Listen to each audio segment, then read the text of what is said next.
ప్రాముఖ్యత ఏం చెప్పబడిందంటే ప్రపంచ మదర్స్ డే అంట. ఈరోజు ఏంటి? Mother's day.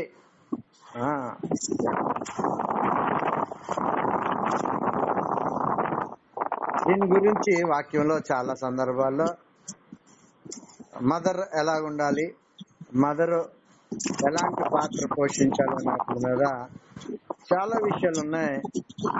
అందులో ముఖ్యంగా 31వ సామెతల్లో 10 నుంచి చివరి వరకు చదువుకుంటే చాలా విషయాలు ఉన్నాయి.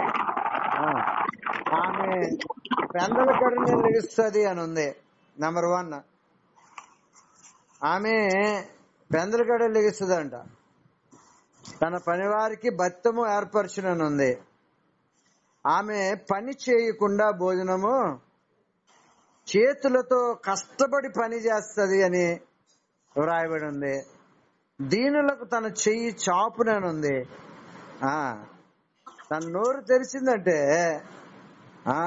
అనేకులకు ఆశీర్వాదకరంగా ఆదరకరంగా మాటలు మాట్లాడుతుందని. ఆమె భర్త ఆమెను పొగుడుతాడు అని, పిల్లలు తల్లిని గొప్పగా చెప్పుకుంటారని చాలా విషయాలు అందులో రాయబడింది. ఆమె కూడబెట్టిన ధనముతో పొలము తీసుకుని ఆమెకి ఒక లక్షణం ఉంది. ఏంటంటే సేవింగ్స్, డబ్బులు సేవ్ చేసుకునే ఒక లక్షణం ఉంది. దాంతో చిన్న వ్యాపారాలు చేసి కుటుంబాన్ని ఉన్నతంగా, బైబిల్లో రాయబడింది అందులో, తన బిడ్డలకి తన కుటుంబానికి చలి తగులుననే భయం లేకుండా ఉంటదని, వాళ్ళ ఇంటి వారు సన్నని నార వస్త్రములను ధరిస్తారని ఎంతో చక్కగా ఆమె గురించి వ్రాయబడిందో, స్త్రీలకు ఉండవలసిన లక్షణాల గురించి చాలా విషయాలు అక్కడ వ్రాయబడి ఉన్నాయి. చరిత్రలో ఒక ఆమె గురించి ప్రత్యేకంగా వ్రాయబడింది. ఆమె పేరు సుజన్నా వెస్లీ. ఆమెకి దగ్గరగా 18 మంది ఎంతమందో సంతానం అని విన్నాను. ఆ కుటుంబంలో భర్త ఆదాయము కుటుంబానికి సరిపోతే ఆమె ఎక్కువ అవసరత కొరకు మనుషుల మీద ఆధారపడకుండా దేవుని మీద ఆధారపడేది. ఎక్కువసేపు ప్రార్థనలో తన జీవితాన్ని గడుపుతూ ఉండేది. ఆ రోజు అవసరానికి ఎవరో ఒకళ్ళు వచ్చి సహాయం చేసి వెళ్ళేవారంట. సో మంచి ప్రార్థనా పరురాలు. ప్రత్యేకంగా రాత్రి అయ్యేటప్పటికి ప్రతి బిడ్డ దగ్గరికి వెళ్ళి కొంతసేపు మోకరించి వాళ్ళందరి గురించి ప్రార్థన చేసేదంట. మంచి ప్రార్థన పరురాలు. ఆమె ప్రార్థనను బట్టి జాన్ వెస్లీ, చార్ల్స్ వెస్లీ అని 2 గొప్ప దైవజనులు ఈ ప్రపంచానికి తన ప్రార్థన ద్వారా తను అందించింది. అందులో జాన్ వెస్లీ రాసిన యాత్రికుని ప్రయాణం అనే పుస్తకం 2వ బైబిల్ అంటారు. అద్భుతమైన రీతిలో అది ప్రసిద్ధికి ఎక్కింది. ఒక స్త్రీ తన పాత్ర ఆధ్యాత్మికంగా ఆత్మీయంగా పోషించినప్పుడు ఆ కుటుంబం ఆశీర్వదింపబడుతుంది. ఈ రోజున జాన్ వెస్లీ గురించి మనము, ఆయన లండన్ లో ప్రార్థన చేసినప్పుడు ఉద్యమం రగిలిందంట. ఉద్యమం వచ్చి లండన్ లో సినిమా హాల్స్ మూతపడిపోయినాయి అంట, వైన్ షాప్స్ మూతపడిపోయినాయి అంట. ఉద్యమం రగిలితే ఏమవుతుందంటే సాతాను సంబంధమైన అనేక కార్యకలాపాలన్నీ కూడా ఉద్యమంలో కొట్టుకుపోతాయి అంత. అనేక మంది దేవుని వైపు తిరిగినట్టుగా ఉంది. ఒక స్త్రీ ప్రార్థన వలన అనేక మంది ఆ రోజుల్లో మార్చిపడ్డారు. ముఖ్యంగా ఆమె గురించి ఒక విషయం రాయబడింది. ఆవిడ దేవుని దగ్గర పాదాల దగ్గర నేర్చుకుని బిడ్డల్ని ఎలాగ పంచాలో దగ్గర 16 రూల్స్ ఆమె పెట్టింది. అవి నేను పోస్ట్ లో కూడా ఇవాళ మార్నింగ్ పెట్టాను. నేను 16 రూల్స్ పెట్టిందంట. అందులో ఏంటో తెలుసా? మొట్టమొదటి రూల్, బిడ్డలు మాట్లాడటం మొదలు పెట్టగానే మాటల్లో వచ్చే టైంకేనట ప్రేయర్ చేయడం నేర్పించాలంట. As soon as they started speaking they have to pray. First అది రాసుకుంది ఆవిడ. రెండోది, పిల్లలు పేచీ పెట్టి ఏదన్నా అడిగితే ఇవ్వదంట. ఇవ్వండి, ఇవి మమ్మీ, ఇవి మమ్మీ, ఇవి డాడీ అంటే వాళ్ళు అరిచి గీచి పెట్టినా ఏం చేసినా ఇవ్వదంట. పొలైట్ గా జెంటల్ గా అడిగితేనే ఇస్తుందట. అలాగా చాలా రూల్స్ పెట్టింది. రోజు కుటుంబ ప్రార్థనలో ఉండాలా. 8 గంటలకల్లా బిడ్డని పడుకోబెట్టాలంట. అవి రూల్స్ రాసుకుంది, 16 రూల్స్. అవి ప్రపంచ వ్యాప్తంగా విస్తరించినవి, అభివృద్ధి చెందిన మాటలు ఇవి. ఎవరైతే ప్రార్థనా పరులాగా ఒక స్త్రీ ఉంటుందో వాళ్ళ బిడ్డల జీవితాల్లో ఖచ్చితంగా గొప్ప కార్యాలు దేవుడు చేస్తాడు. చాలా రూల్స్ ఉన్నాయి, రూల్స్ పెట్టాను, ఒకసారి అవి చూడండి. ఈ రోజున బైబిల్లో కొంతమంది స్త్రీలు ఎట్లాంటి పరిచర్య పాత్రలు పోషించారో మొన్న మనం రూతు గురించి మాట్లాడుకున్నాం. ఒక స్త్రీ దేవుని వైపు తిరిగినప్పుడు, నిజమైన దేవుని యందు విశ్వాసం వచ్చినప్పుడు ఎటువంటి అద్భుతమైన రీతిలో ఆ జీవితం మలచిపడుతుంది. 3 వారిన ఆమె జీవితము చిగురించటం మొదలుపెట్టింది. భర్తను కోల్పోయింది, ఏమీ లేదు. కానీ దేవుడు అద్భుతమైన రీతిలో ఆమెకి తన వంశావళిలోనే ఆమె పేరు రాయబడే విధంగా ఒక శాపగ్రస్తురాలైన ఆమె మార్చబడ్డం మనం చూస్తూ ఉంటాం. మనం ఈ మధ్య లాస్ట్ వీక్ మనం చెప్పుకున్నాం దీని గురించి, ఋతు గురించి. ఒక స్త్రీ ఒక కుటుంబంలో ఎలాంటి పాత్ర పోషించాలో రూతు గ్రంథం ద్వారా దేవుడు పరిశుద్ధాత్ముడు మనకు తెలియజేశాడు. ఆమె సహనం కలిగినది, బాధ్యత కలిగిన స్త్రీ. యవ్వన దశలో ఉన్నప్పటికీ యవ్వన దశ ఆలోచనలు ఆమెలో ఎక్కడా కనపడవు. అంత విశ్వాసము, ఆత్మీయంగా స్థితిగతులను ఎరిగి ప్రాక్టికల్ గా తన పని ముందుకు సాగినట్టుగా మనకి కనబడుతుంది. ఆమె చెప్పిన మాట మనం మళ్ళీ ఒకసారి జ్ఞాపకం చేసుకుందాం. నీ జనమే నా జనము, నీ దేవుడే. ఆ మాట చెప్పగలిగిందంటే ఆమె విశ్వాసంలో ఎంతగా బలపడిందో మనకి తెలుస్తుంది. ఎస్తేరు గురించి కొన్ని విషయాలు మనం చదివినప్పుడు ఆ దేశంలో వాక్యంలో రాయబడిన మాట ఏంటంటే, ఆమె మొర్దెకై అనే ఆయన ఆమెని కుమార్తెగా స్వీకరించాడు. తన బ్రదర్ కూతురు అనుకుంటా. ఎస్, వాళ్ళ తల్లిదండ్రులు చనిపోతే ఆయనే ఆమెని మొర్దెకై ఎస్తేర్ని సాకి పెద్ద చేశాడు. ఆమె అతనికి విధేయురాలై ఉన్నట్టుగా వాక్యంలో రాయబడింది. ఆమె రాజుగారు వివాహం చేసుకోవడానికి ఏర్పరచబడిన వస్తువులను మాత్రమే, అది ఏమైతే ఇచ్చారో అవే, వాటి ద్వారానే ఆమె సౌందర్య పోషణ పొందినప్పుడు ఎవరైతే ఈ సౌందర్య పోషణ సంబంధించిన వ్యక్తి ఉంటాడో ఆ నిర్వాహకుడు, అతనికి ఈమె మీద దయ కలిగిందని రాయబడింది. కృప కలిగిన వ్యక్తిగా ఉంది. కారణం ఏంటో తెలుసా? When you get grace from the lord, దేవుని కృప నీ మీద నిలవాలంటే మొదట విధేయత కలిగిన జీవితం ఆమె గురించి రాయబడింది. మంచి విధేయత కలిగిన రాణి అయిపోయినా ఆమె గురించి వ్రాయబడింది బైబిల్లో. ఆమె నేను రాణిని అయిపోయాను, ఈ దేశానికి రాణిని, నాకెవరు చెప్తారు అనుకోలేదట. తన గురించి వ్రాయబడింది ఆమె రాణి అయిన మొర్దెకైకి విధేయురాలుగా ఉందని వాక్యంలో రాయబడింది. ఈ ఎస్తేర్ స్టోరీలో మనకి ముఖ్యంగా తెలిసింది ఏంటంటే, ఒక సమస్యని, జటిలమైన సమస్యను ఒక విశ్వాసిగా ఎలా ఎదుర్కోవాలో మనకి ఎస్తేర్ గ్రంథం ద్వారా తెలియబడుతుంది. హామాన్ అన్న ఒకడు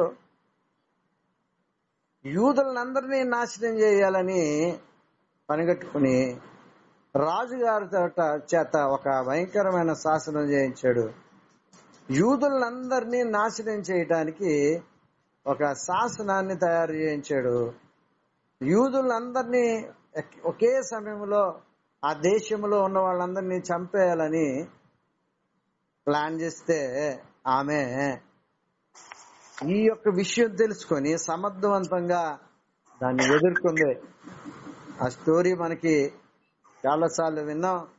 ముఖ్యమైన పాత్ర ఏంటంటే, ఒక జటిలమైన ప్రాణాంతకమైన సమస్యను ఎదుర్కోవడానికి ఒక స్త్రీ తీసుకోవలసిన పాత్ర ఏంటి అన్న దాని మీద ఆమె రాజుగారు పిలవకుండా వెళ్ళకూడదని తెలిసి ఈ సమస్యను రాజుగారి దగ్గర తీసుకెళ్ళడానికి 3 రోజులు ఏం చేసింది, ఒక కీ ఎస్తేరు గ్రంథం ద్వారా పరిస్థితులకి అనుకూలంగా లేనప్పుడు, ప్రమాద పరిస్థితుల్లో ఉన్నప్పుడు ప్రార్థన ఏ విధంగా ఉండాలి, ఎలాగ దేవుని మీద ఆధారపడాలి అన్న దాని మీద ఒక విధానంలో ఆమె ఉపవాస ప్రార్థన ద్వారా దేవుడి కార్యాలు చేస్తాడని తను ఉపవాసం చేసి రాజుగారికి ఎదుర్కొని తన జనాంగాన్ని ఏం చేసింది, రక్షించుకుంది. ఈ రోజున బలమైన పాత్ర పోషించింది ఆవిడ. ఆత్మీయంగా విశ్వాసగా నువ్వు తెలుసుకోవలసిన ఒక విషయం ఏంటంటే, ఉపవాస ప్రార్థన వలన జటిలమైన సమస్యల నుంచి మనకి ఏమొస్తుంది, ఎప్పుడన్నా గుర్తుపెట్టుకోండి, ప్రాణాంతకమైనవి జటిలమైన సమస్యలకే గాని ఇల్లు కావాలనో, ఉద్యోగం కావాలనో, పెళ్లి కావాలనేసి ఉపవాసాలు ఉండి ప్రార్థన చేయడం అవసరం లేదు. నీకు ఏది సూట్ అవుతుందో అని నీకు కనిపెట్టడమే ఇది నేర్చుకోవాలా. సో ఎస్తేరు గురించి ప్రతి సంవత్సరము ఇశ్రాయేలీలు పూరీము అనే జ్ఞాపకార్థంగా ఈ పండుగ చేసుకుంటారు. కాబట్టి స్త్రీ ఈ యొక్క సమాజంలో, ఈ దేశాల్లో ఎలాంటి పాత్ర పోషించాలో, ఏ విధముగా వాళ్ళ జీవితాన్ని సరి చేసుకుంటారో దాన్ని బట్టి ఎటువంటి అద్భుతమైన విజయాలు పొందుకుంటారో కొంతమంది స్త్రీల ద్వారా రాశాడు. ఒక ఆమె ఉంది గర్భఫలము గురించి. గర్భఫలములు రాకపోవడం ఏంటో తెలుసా, అది భయంకరమైన శాపం. ఎండిపోయిన మూడివారిపోయిన వ్యక్తులుగా ఉన్నారు మనకి బైబిల్లో. శపితమైన వారు, శాపగ్రస్తులైన వారు. అబ్రహాము భార్య శారా గర్భం మూయబడింది. దేవుడు తర్వాత ఆ గర్భాన్ని తెరిచినట్టుగా కనబడుతుంది. ఇస్సాకు భార్య రిబ్కా గర్భము మూయబడింది. ఎంతకాలం ప్రార్థన చేశాడో తెలుసా? పిల్లల గురించి ఇస్సాకు ఎన్ని రోజులు ప్రార్థన చేశారు?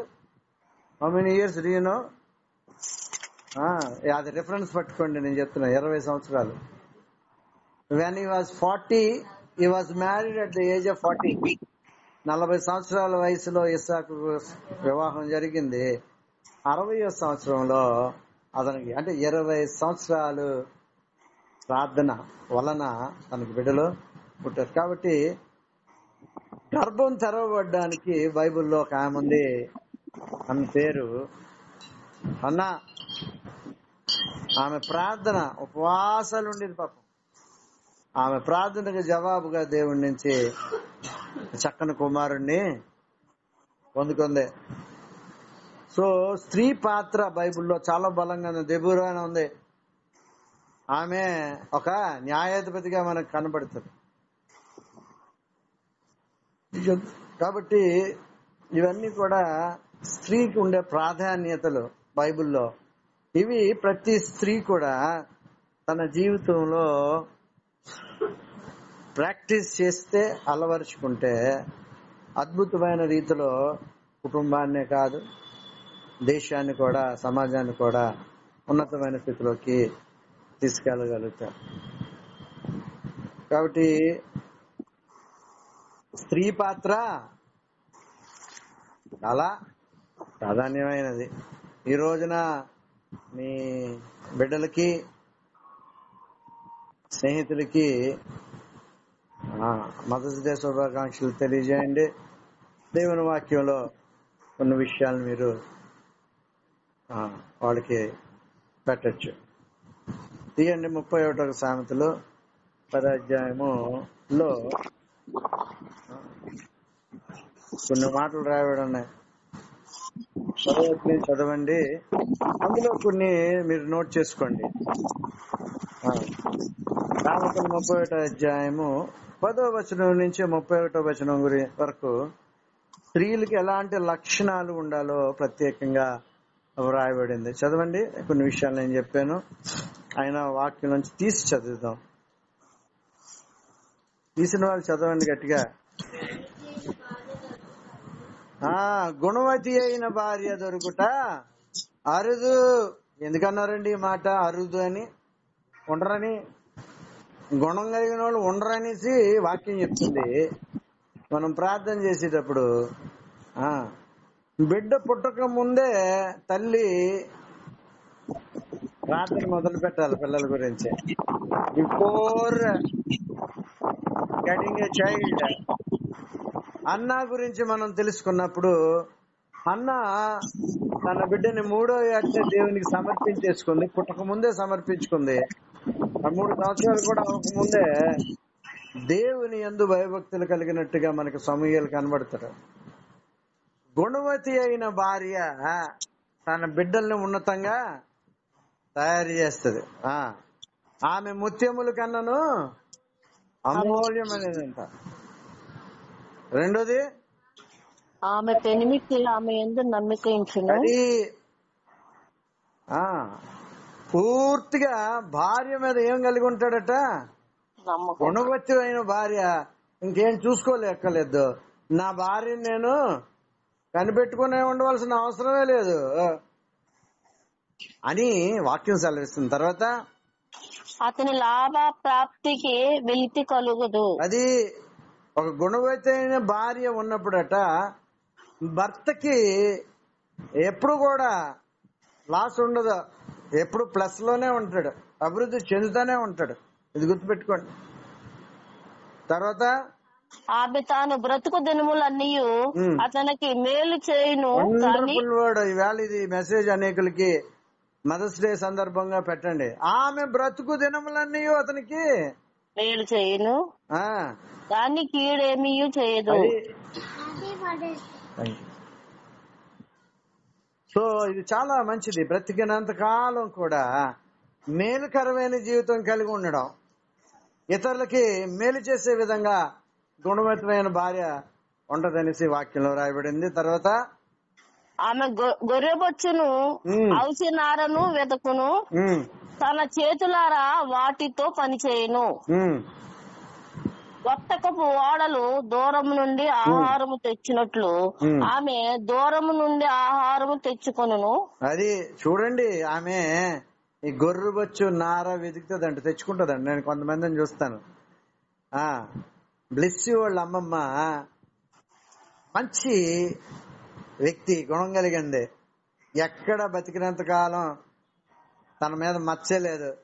ఆ చుట్టుపక్కల వెళ్ళి చింతకాయలు ఏరుకుంటా ఉంటది, చింతపండు వెతుకుతారంటే వాళ్ళు. వెళ్ళి వెతికి ఆ చింతపండు తయారు చేసి నా డబ్బులు. బతికినంత కాలం, చనిపోయే ముందు రోజు కూడా ఆమె పనికెళ్ళింది. బ్రతికినంత కాలం మేలు చేసే మన అద్భుతంగా ఘనంగా తన జ్ఞాపకార్థ కూడిక జరిగింది. కుమారులు దేవుణ్ణి నమ్ముకోకపోయినా చక్కగా పార్టిసిపేట్ చేసి 3 కుమారులు అద్భుతమైన రీతిలో ఏ లోటు రాకుండా చక్కగా తయారు చేశారు. అర్థమైందా? నార గొర్రెబొచ్చు వెతుకుతుందంట. తన చేతులతో కష్టపడి పని చేస్తుంది. ఎక్కడి నుంచో దూర దేశం నుంచి. చూడండి, ఈ సొలొమోను అందమైన ఒక అలంకారం పెట్టాడు. ఏంటది?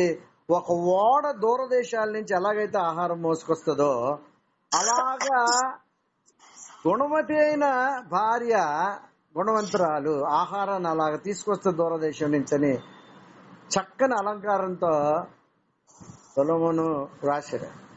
ఈ గుణగణాలు మనం ఏం చేయాలంటే స్త్రీలుగా ప్రతి దాని మీద ధ్యానం చేయాలి ఈ రోజున. అన్ని పాయింట్స్ రాసుకోండి, ఎన్ని పాయింట్స్ ఉన్నాయో. గుణవతి అయిన భార్య లక్షణములు అని రాసుకొని వాటిని ప్రాక్టీస్ చేయాల. తర్వాత ఆమె చీకటితోనే లేచి అది ఇందాక చెప్పుకున్నాం కదా, చీకటితోనే లేచి పనికెత్తెలకు బత్తము తన ఇంటి వారికి భోజనం సిద్ధపరచును. అది ఆహారం, వాళ్ళ కుటుంబం ఉన్న వాళ్ళకి ఆహారం అనే లోటే లేదు. చక్కగా పొద్దున్న లేచేటప్పటికి ఫుడ్ కావాల్సిన అన్ని కూడా ఏం చేస్తుందట ఆవిడ, తన పనికెత్తెలకు బత్తము ఏర్పరచును. తర్వాత ఆమె పొలమును చూసి దానిని తీసుకొనును. అది ఏం చేస్తట, మొత్తానికి బిజినెస్. చాలా మంది స్త్రీలకి బిజినెస్ చేయడం గాని ఇలాంటివి చేయడం గాని భయం, ఏమైపోతుందని. కానీ గుణవంతులైన స్త్రీ ఏం చేస్తుంది, తన కూడబెట్టిన ద్రవ్యం అని ఉన్న చూడండి, తర్వాత చదువమ్మా. తాము కూడబెట్టిన ద్రవ్యం పెట్టి ద్రాక్ష తోట ఒకటి నాటించును. అది ఒకటి పొలాన్ని లీజుకు తీసుకొని దాంట్లో ఏం చేస్తుందట, ద్రాక్ష తోట ఎలాగో అప్పు చేసి కాదు, డబ్బులు కూడవేసి దాంతో ఏం చేస్తాడు, ద్రాక్ష తోట. తర్వాత ఆమె నడికట్టు చేత నడుము బలపరుచుకొని చేతులతో బలముగా పని చేయును. అది కష్టపడి పని చేసే ఒక లక్షణం ఉంటది. అర్థమైందా? మా అక్క, మా చిన్నక్క ఉంది అమెరికాలో. ఆమె దగ్గర కాకినాడ నుంచి ఏలూరు అంత దూరం డైలీ వెళ్ళొస్తుంది. దగ్గర వెళ్ళడానికి 2 గంటల పైన, రావడానికి 2 గంటల పైన, 4 గంటలు ప్రయాణానికి అవుతుంది. రోజు కాకినాడ అంతా కాకినాడ నుంచి ఏలూరు అంత దూరం వెళ్ళడం అంటే అలసిపోతాం. అర్థమైందా? 2 ఉద్యోగాలు చేస్తుంది. 2 ఉద్యోగాలు చేస్తూ, ఉద్యోగాలు చేయడం సంగతి పక్కన పెట్టు. చాలా మంది ఉద్యోగాలు చేసి ఇంటికి వచ్చాక ఏ పని చేయరు. కానీ మాకు ఇంటికి వచ్చి అమెరికాలో బాగా డబ్బున్న వాళ్ళు తప్ప మైటీ మిలియనీర్స్ అయితేనే గాని పని మనిషిని పెట్టుకోలేరు. పని మనిషిని పెట్టుకుంటే 8 hours పని చేయించాలా, దానికి $2-3 వేల ఇవ్వాలా, ఇలా శనివారం ఆదివారం సెలవు ఇవ్వాలా. దాని బదులు మనం చేసుకుంటేనే మంచిది అనిపిస్తుంది. బాత్రూమ్ వాళ్ళే కొడుకోవాలి, పని వాళ్ళు ఎవరు ఉండరు. గార్డెనింగ్ చేసుకోవాలా, ఫ్లోర్ క్లీన్ చేసుకోవాలా, బట్టలు ఉతుక్కుని ఆరేసుకోవాలా, వంట చేసుకోవాలా. బాత్రూమ్లే కాదు, అన్ని బెడ్రూమ్స్ అన్ని కూడా క్లీన్ చేసుకోవాలా, శుభ్రంగా ఇల్లు పెట్టుకోవాలి. ఎంత హెవీ టాస్క్ చూడండి. రోజు అంత దూరం వెళ్ళి పని చేసుకొని వచ్చి ఇంటికి వచ్చాక ఏం చేస్తుంది, కష్టపడి.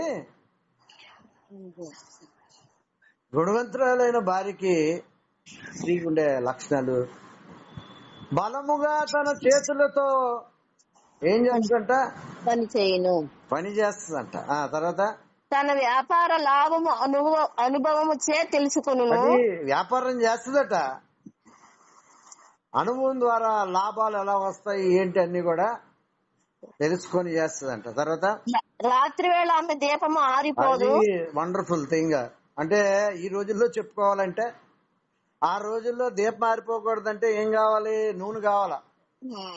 ఈ రోజుల్లో మన లైట్లు ఆరిపోకూడదంటే మనకేం ఉండాలా, జనరేటర్ ఉండాలా. ఆరిపోయి అంటే కరెంట్ పోయిందని చెప్తే, ఇప్పుడు కరెంట్ అడిగామనుకో, కరెంటు పోయింది రాత్రి అని ఎవరైనా చెప్పారు, మాకు తెలియలేదంటది. ఎందుకు? కరెంటు పోయే పరిస్థితి తనకు ఉండదు, ఇన్వర్టర్ తిరుగుతూనే ఉంటది. 4 ఏళ్ళు 5 ఏళ్ళు అయిందా కొని? 14 సంవత్సరాల క్రితం కొన్నాం. టీవీ కూడా ఆ సమయంలోనే దాని ముందు కొన్నాం. ఇప్పుడు టీవీ వెళ్ళి కొన్నాము, ప్రార్థన చేసి పెట్టాం, రిపేర్ లేదు ఏం లేదు, టీవీ అలా ఉందంతే. అర్థమైందా? ఇలాంటి సాక్ష్యాలు మనం జీవితంలో కలిగి ఉండాల. ఆమె దీపము ఆరిపోతుందని చదవండి ఒకసారి మళ్ళీ. రాత్రి వేళ ఆమె దీపము ఆరిపోదు. అది అంటే సమస్తము సమకూర్చుకోగలుగుతుంది తన కుటుంబానికి. తర్వాత ఆమె పంటెను చేత పట్టుకొనును, తన వ్రేళ్లతో కదురు పట్టుకొని ఒడుకును. అంటే తను బట్టలు నేస్తది. అర్థమవుతుందా? ఆ దారం తెచ్చుకొని చక్కగా ఏం చేస్తుంది? చూడండి, ఆమె బట్టలు నేసి ఏముంది?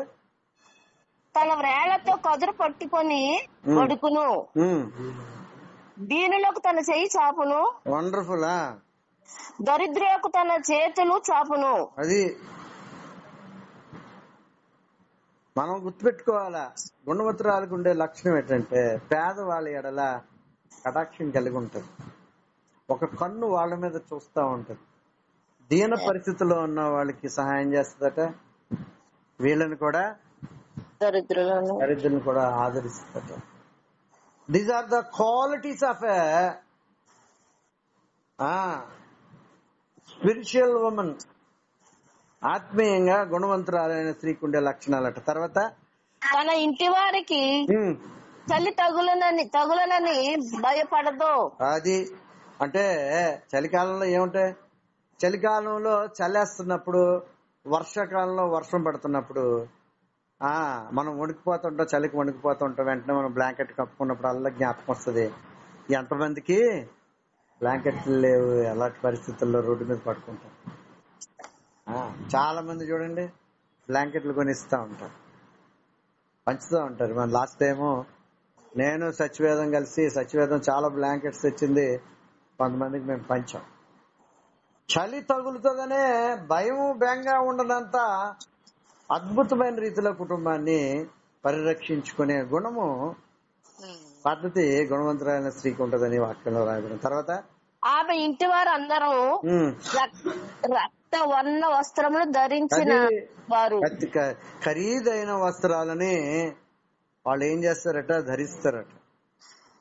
తర్వాత ఆమె పరుపులను సిద్ధపరచుకును, ఆమె బట్టలు సన్నని నార బట్టలు రక్తవర్ణపు వస్త్రములు.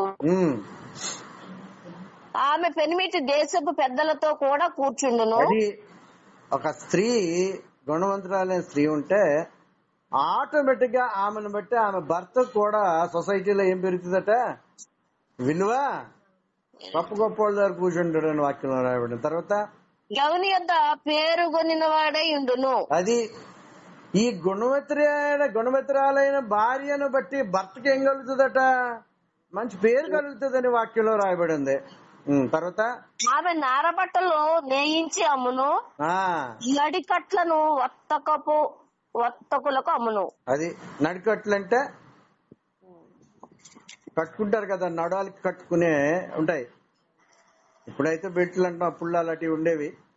అలాంటివన్నీ చేసి 4 డబ్బులు సంపాదించుకునేది. అన్ని రకాలుగా ఆవిడ కష్టపడతా ఉండేది. మార్నింగ్ లేచినప్పటి నుంచి నైట్ వరకు ఏం చేస్తుంది?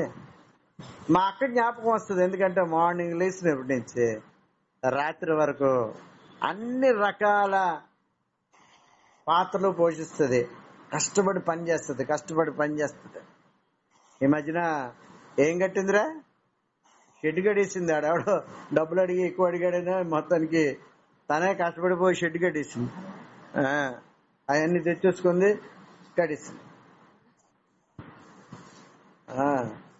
తర్వాత చదువమ్మా.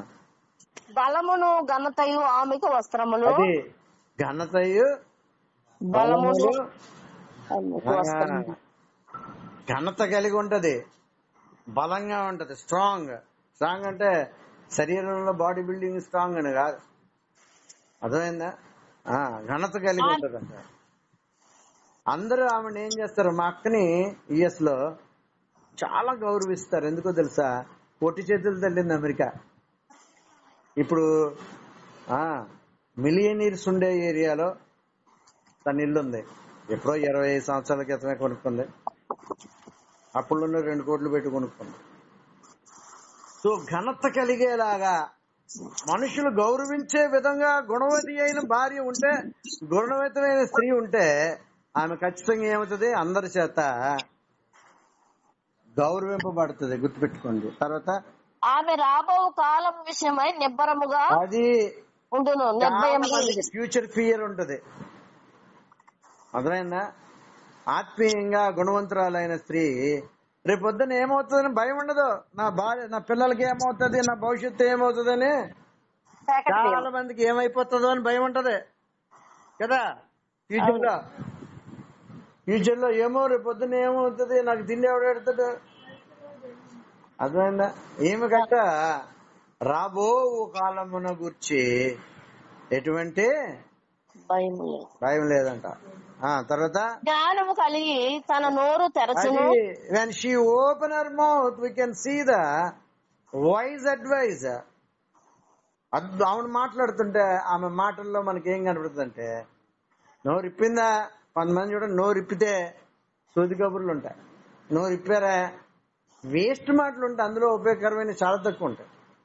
కానీ గుణవంతురాలైన ఆమె నోరు తెరిస్తేనట జ్ఞానపు వాక్యాలు ఆమెలోంచి వస్తాయని వాక్యంలో రాయబడింది. తర్వాత ఉపదేశము ఆమె బోధించును. అది ఏ ఉపదేశం? అది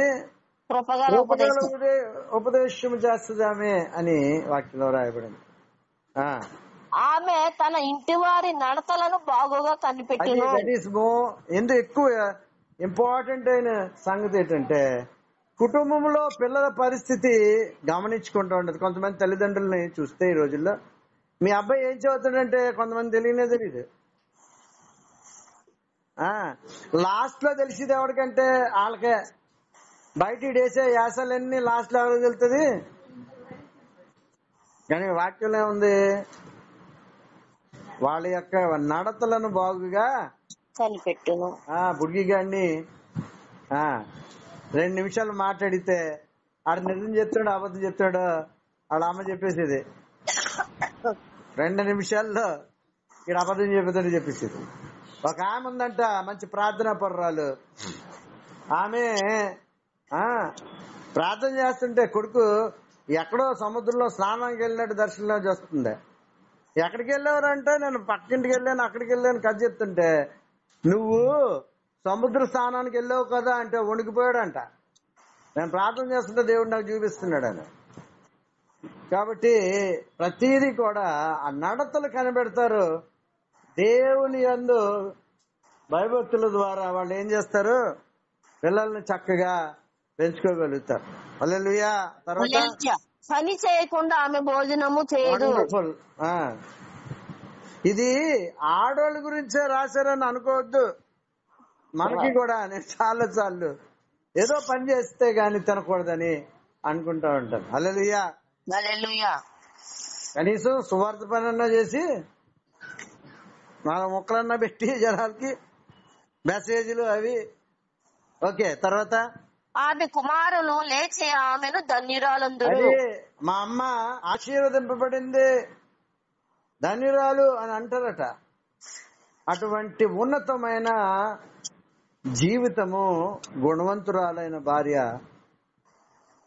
కలిగి ఉంటదని ఉంది. చివరిగా చాలా మంది కుమార్తెలు పతివ్రత ధర్మమును అనుసరించి ఉన్నారు గాని వారందరినీ నీవు మించిన దానవు అని ఆమె పెనిమిటి ఆమెను పొగడును. అది నీ క్యారెక్టర్ సూపర్ అమ్మ బాబు.